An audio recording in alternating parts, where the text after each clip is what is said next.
Welcome to our October edition of Up to Speed. My name is Mike Motter, and I lead the dealership practice for Baker Tilly. For October and November, we are going to run a series of disaster recovery episodes. If you miss any Up to Speed videos, you can go to bakertilly.com/dealerships and view all of our past episodes. With me today is Tom Kline from Better Vantage Point. If you've been a regular to these Up to Speed videos, you may remember Tom from a previous episode back in June of 2022. At that episode, we had a discussion on dealership risk mitigation. Tom, glad to have you back with us today. It's so great to be here, Michael. Thanks for having me again. Oh, you bet. It's good to have you. Thanks. So, we know part of disaster recovery plan for a dealership is to have an adequate insurance policy. So why don't we get started with that right off the bat? Because that's what I think every dealership is going to think. Well, I have adequate coverage, but do I have what I need in the policy? So can you speak to what types of coverages a typical dealership should have for a natural disaster? Sure. So the first thing that the dealer should consider is how long they feel like it'll take them to get back up to speed with any disaster. So there's a business income portion of your garage policy, and you pay for the length of time that you would need the monies to continue to run the business. So as an example, let's say a tornado comes in and wipes out your shop. Well, you want to be paying your technicians so that you retain them while you're rebuilding the shop. So the business income number is super important for you to determine, okay, based on zoning, based on getting a contractor, based on getting the permits, how long do you think if if your shop was down, how long do you think it would take you to rebuild? And then build in that componentry into your business income, because it's done by length. So your premium is based on length. So if you only want 3 months, then you're going to pay less. If you want a whole year, you're going to pay more. Yeah, and some of those calculations are what we're going to be talking about in next month's episode as well. Right. So that is a big thing. That's where us as the accounting firm a lot of times get into taking a look at those calculations. We just call them revenue loss or income loss to determine how much should actually be paid by the insurance company, and that is usually a fairly substantial number when you talk about a natural disaster. It is. It is. The second thing that you should do, and I do this routinely with my clients, is go through the property values. Say, hey, is this building or is this property worth this much? If not, you adjust up or you adjust down based on current conditions. If you haven't looked at that as an example before, since COVID, all the building costs have gone up tremendously, right, since COVID. So if you're using old values right now, then consider going through those with your insurance agent and making sure that those are all up to speed, because if you don't have enough coverage, you're not going to have enough money for rebuilding those buildings, and then you'll get hit with co-insurance penalties and all kinds of other things. So that's the Yeah, second thing. and I think one of the things to remember in that, it's not what your cost of your building is, or it's going to be what it's going to cost to replace that Exactly. building. And I think, you think about just on you and me on a personal side with homeowners insurance, that you can buy homeowners insurance and say, hey, my house is valued at $500,000, and then something happens. Well, yeah, that's what it might have been valued back 3 years ago, but markets have changed drastically, and now we have to replace it. And like you had said, the construction costs have escalated, and now it costs $750 to replace that house. You're That's not going right. to get $750 to replace it. That's right. And remember, when you're thinking about this calculation, don't include the value of the land, because you don't have to rebuild the land. I see that mistake sometimes too. Some agents will add the value of the land in, and then you're just overpaying for coverage. So that's something to think about. And then the third component is, and this becomes more important, it has become more important, is the personal property, the business personal property. So the desks and computers and all those kinds of things. Normally, in many years past, that wasn't a big expense, but with the manufacturers making sure you use their branded desk, and their branded Mhm. chair. And each of those that, their branded chair is $750 or whatever it is, right? Crazy numbers. If you have to rebuild, then they're going to require you to buy all that stuff again. It can be very expensive. So that's the third thing to make sure you consider when you're thinking about, kind of a disaster at your store and how you'd rebuild. So not that anybody wants a disaster to ever happen. If you could time it correctly, it would be perfect if it happened when the manufacturer is requiring a reimage. Absolutely. And Absolutely. so, See if you and can and work th- on that. yes, exactly. We'll figure that out. So all right. So we've covered some insurance. So what are some steps that a dealership should take to ensure that they're ready for a natural disaster? Insurance is one aspect, but there's a whole bunch of things that they could be doing now to plan for, to anticipate if a natural disaster were to come through. Sure. So I think you have to, in any scenario like this, you have to ask, what if? What if this happens? How would we handle it? Who would be responsible? So the first, I think, is assigning responsibilities and having that conversation, or considering having that conversation with your managers about, if this happened, what would the parts manager be responsible for? What would the service manager be responsible for? What would the sales manager be responsible for? And then in each of those scenarios, you may want to, if you're in a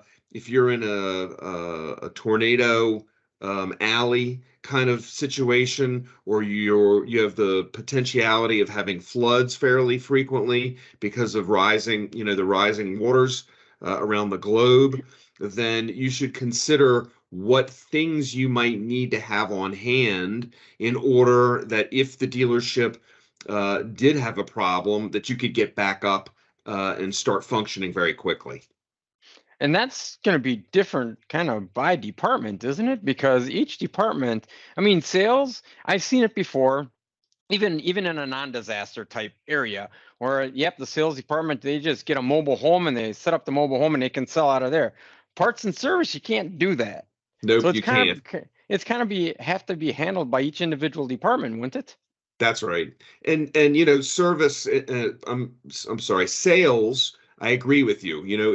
GE trailers is a good one, right? Just have the phone number for GE trailers and find out the availability and what you'd have to do that. Maybe your shipping company who ships your cars could probably transport that in, because it's going to be difficult to get people to transport things in. You don't know whether the interstates will be open. You don't know, everything is going to be bottled up, and there's going to be bottlenecks everywhere. So the parts department needs some place to receive parts, right? The manufacturers can get you parts, but consider keeping, a couple extra shipping containers in the back lot. They're very inexpensive. They can be bought for $5, $6, $7, $800 for used ones. And if you just have them sitting back there, then you have an instant warehouse if you have a disaster, right? Where someplace where the parts can get delivered, and you could work out of some of those. As far as service is concerned, if you are in a area that's prone to having potential natural disasters, like you're in a hurricane zone or something like that, consider keeping generators off site, so that if the dealership gets hit, obviously you don't want to have all your contingency equipment on the location. So consider generators, consider whether, if you really feel like it's going to be a problem, consider having lifts.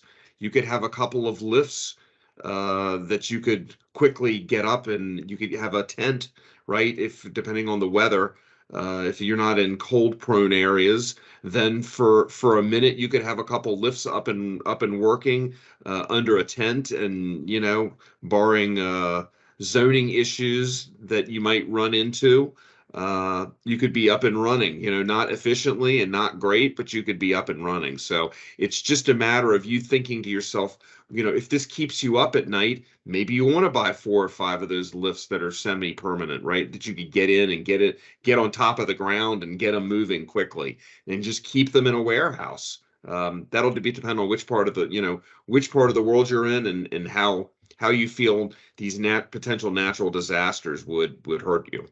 Okay, so I'm gonna bring something up regarding insurance again because it just came to mind, and it was something that I heard, and I don't know where I heard it from, but when you have a natural disaster, it usually hits a community, obviously. Sure. So when it hits a community, the insurance company processes the claims kind of as they come in. And I had heard that if you know that there is I'll just use a hurricane for an example, because there have been plenty of them this year. But if you know there's a hurricane coming and you know the eye of the hurricane is gonna hit you right in your town, and there's gonna be some issues, call the insurance company and make a claim before it actually hits, to get a claim started, so that when the damage actually occurs and the disaster comes in, you can always cancel the claim. But if you don't have a claim started right away, you're gonna be on the waiting list after everybody else to get things going. Well, I have heard that before, and I have a little bit of a different opinion on that because Okay. how many in an area, generally natural disasters aren't over entire states, right? Right.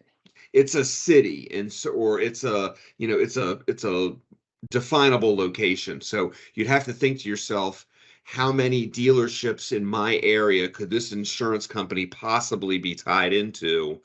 And I think the number eventually is pretty strong, pretty small, Okay. because insurance companies want geographic diversity. That's part of how they make sure that they don't pay out so much in claims. They don't want all their dealers in one area. So I don't think that's as much of a claim. But since you asked that question, some insurance companies will actually pay you to move your inventory, your new vehicles and used vehicles, if there's a pending storm. So, Oh, or if there's a pending problem. So you'd have to get with a good trucking company to be able to say, hey, I need to move 500 cars in 72 hours. I need you to, and already have the insurance company. Some insurance company policies will pay you to do that because they don't want all the inventory, in harm's way. So they will right. actually pay for that transportation. So you can negotiate that with them. And there are shipping companies that I've talked to who will actually can get the majority of your inventory and get it out of there in case that there's a pending storm. Okay. That would not have been much of an issue 2 years ago.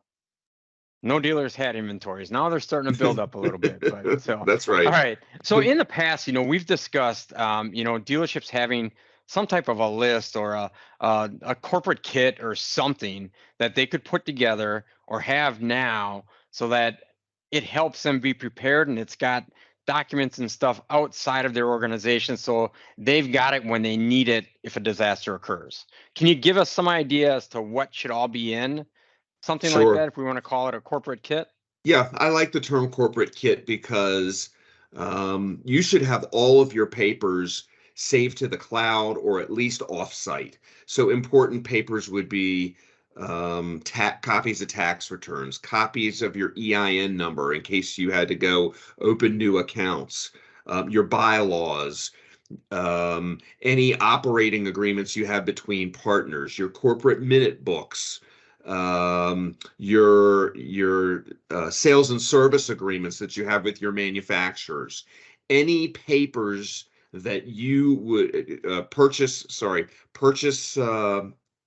documents if you have acquired stores recently, Hmm. buy sell agreements, anything where you need access to. I recommend to my clients that they store this in the cloud, and then they also store the originals offsite, maybe in a safety deposit box or something like that, so that if the dealership gets leveled or has a fire, has any of these problems that we've talked about, it would be easy for you to get your hands on these most important documents. It's really any document that if you woke up in the middle of the night and you said, "Oh my God, I lost the blank," then the blank should go into the cloud, and you should keep a copy somewhere else. Okay. All right. Good Super idea. simple, super simple to do. It doesn't take much time, but once it's in there, it's there, and you can feel good about knowing that everything's in one place and you can access it easily. Okay. Perfect. So, during COVID, I think pretty much every business in the world figured out how to work remotely. But COVID is different than a natural disaster in the fact that COVID affected people and we had to move and isolate.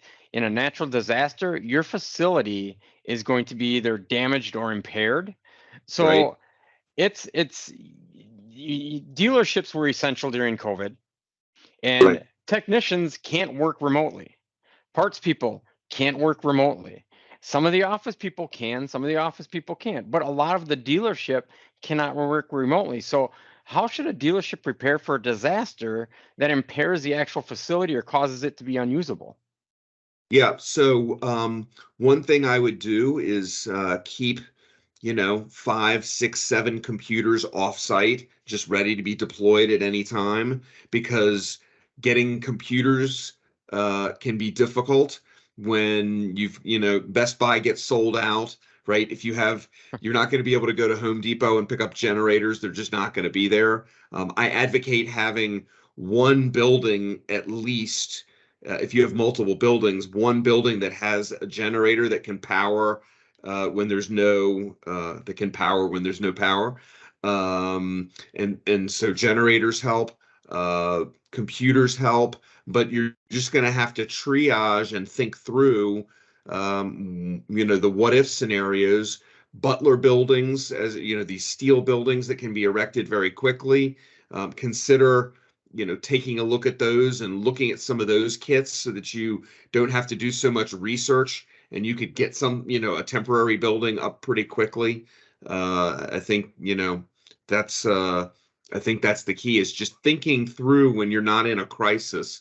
What if this happens? How would we handle it? And having the outlines of a plan and some cheat sheets to go by if you do have a problem. Yeah, and obviously cost benefit kind of has to play into that because we don't want to have a computer for every employee stored on the side. You need a computer to access your system, to get into your DMS system, and hopefully your DMS system is on the cloud, which many of them are now, so that you can access it almost anywhere. Right. So there's some cost benefit analysis that a dealership really needs to look at when they're determining what types of things they should have in advance versus acquiring them if the disaster happens. Yeah, and also based on the fact that the PCs, the technology changes and the software Right. changes, you can you can use that as a pool so that when you need a new PC, you should pull from that pool over to the dealership and then order a new one. So you're always getting fresh computers into that offsite location so that as software changes and things change, you don't have, when you have a disaster, you go in there and look at your computers and they're 10 years old and they don't work and Microsoft is already, not supporting it and they don't work. Yeah, So they're running on the old DOS or Unix systems, right? that's right. All right. You and I are Well, the only good. ones who remember DOS, right? Probably. All right. Well, Tom, we appreciate you being here with us today, and thank you for your contribution to our dealer body with helping the dealers to understand the issues in risk mitigation and in this natural disaster area. So it was great to touch base with you today, My pleasure. and again, appreciate you being on with us. Always glad to be here. Thanks for having me again. Okay. So if this was your first time listening to or watching Up to Speed, thank you. Our goal is to provide you with relevant, quick, and easy to digest information that pertains to tax, accounting, and operations of an automotive dealership. We show up in your mailbox the third Wednesday of every month, but you can also go to our website to view past episodes. Our website is www.bakertilly.com/dealerships. So please share our up to speed links and videos with your other automotive dealership colleagues. Thank you to our audience for joining us for today's discussion. We look forward to seeing you on our next up to speed episode in November, where we're going to continue to discuss the actions that you can take to prepare for a natural disaster to ensure that you have everything in place if there is one that occurs. And remember, we arrive in your mailbox the third Wednesday of every month. Thank you and make it a great day.